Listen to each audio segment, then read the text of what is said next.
Okay, so one mistake that some new English teachers, especially in Japan, make is they try to discipline the kids. They come into a school where the kids they're not paying attention or they're not listening, and they think they're going to discipline the kids, because kids should be quiet and listen in class. That's a mistake. Don't do that. It's not your job to discipline the kids. It's not your job to control the kids. It's the teacher's job to control the kids.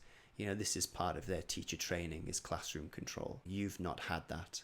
You are not deeply immersed in Japanese culture, the norms of Japanese society. I mean, I'm speaking specifically here from my own experience of teaching in Japan. But I think this probably applies across the board, is if you're an assistant English teacher, your job is not to discipline the children. I am there to support the teacher. So I support the teacher. When the teacher's shouting, I kind of look disapprovingly at the children, because I'm not your friend. I'm your teacher, which I think is another problem. But that's more like an outside the classroom thing, which maybe we can talk about some other time. There has to be a level of professionalism. It can't be like you're one of the kids. You have to side with the teacher. So when the teacher is in disciplinary mode and they are saying to the kids, be quiet, why are you talking? You should also be looking at the teacher, giving the teacher your attention. You shouldn't be making eye contact with the kids and taking the focus away from the teacher. So it is your job to assist the teacher, not to discipline the kids. And what can happen is when some people try to discipline the kids, that can cause problems between them and the students. Right. Which I have had in the past, where there was one guy who tried that and ended up getting bullied by the third grade middle school kids. Right. He tried to be a disciplinarian and it didn't go well for him. So don't do that. Okay. Something else. Don't expect all the students to love English. Don't go into the classroom with this idea that you are gonna have all these kids listening and have all these kids excited. And don't be angry when kids take your worksheet and crumple it up and throw it on the ground.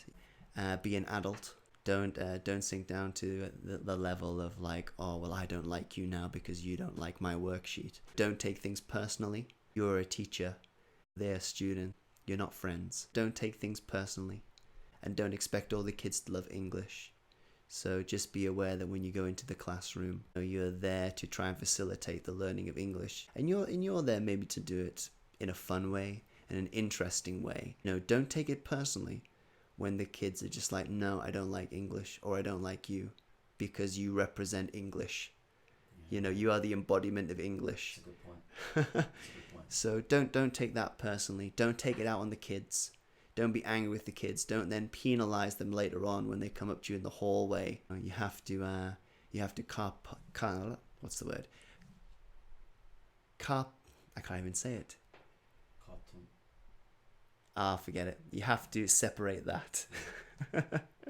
Compartmentalize is the word I'm looking for. You have to separate that out. Don't be spiteful, which can be hard because a lot of AETs are very young. So don't expect all the kids to love English, and don't be angry. Don't try not to let it get to you. It can be hurtful when you put in a lot of effort to try and make something cool, and the kid takes your beautifully crafted worksheet and crumples it up and like throws it into the garbage. Just know that you're not there to force everyone to love English. You're there for the kids who really want to try to help facilitate their learning. That's what you're there for. So another mistake, don't assume the level of the kids. Don't craft amazing activities which you think are awesome, but have a level of complication that's going to be beyond the kids. These are still kids, don't forget. They have levels of attention. They have attention spans that are quite small. Some of them go to private schools, some of them don't. So don't assume a level. If you're going to start producing activities you have zero experience, go to a few classes first, gauge the level of the kids, and then try to make something that appeals to the level of the kids. Or also go to ETA's Google Drive. Yeah, and take some of our awesome activities, which are great for everything. Our activities are flawlessly awesome. Don't assume the level of kids, because that can lead to like some big like crash and burn moments in class. and then you get disheartened and you Yeah. feel like, oh no, I'm not good at this. Oh, my activities suck. Oh, all the kids don't like me. And then you start taking it personally, then you get a little bit spiteful maybe. So don't assume the levels. Look at the kids, look at the levels, look at the things they like, think of their age range, and try to produce materials, try to produce activities that are going to fit with those kids. Don't assume is a mistake. Assuming the level is a mistake. Another mistake, don't correct the teachers. Never correct a teacher in front of the students unless the teacher has specifically said to you that they are cool with you correcting them in front of the kids. And some Japanese English teachers will totally be fine with that because they will kind of play that off as them learning from you as well, and how even they as teachers are continuing to learn, and them themselves being a role model for the kids of this is how a good learner picks up English. But some teachers will not be happy about it. And honestly, if you correct the teacher in front of the student, you are taking away the power from the teacher in front of the students. So never correct the teacher during the lesson. If you want to mention it to them like under your breath, once the teacher finishes their presentation of that part of the lesson, then you can go up to them and say, actually, this is a countable noun, so it should be, this.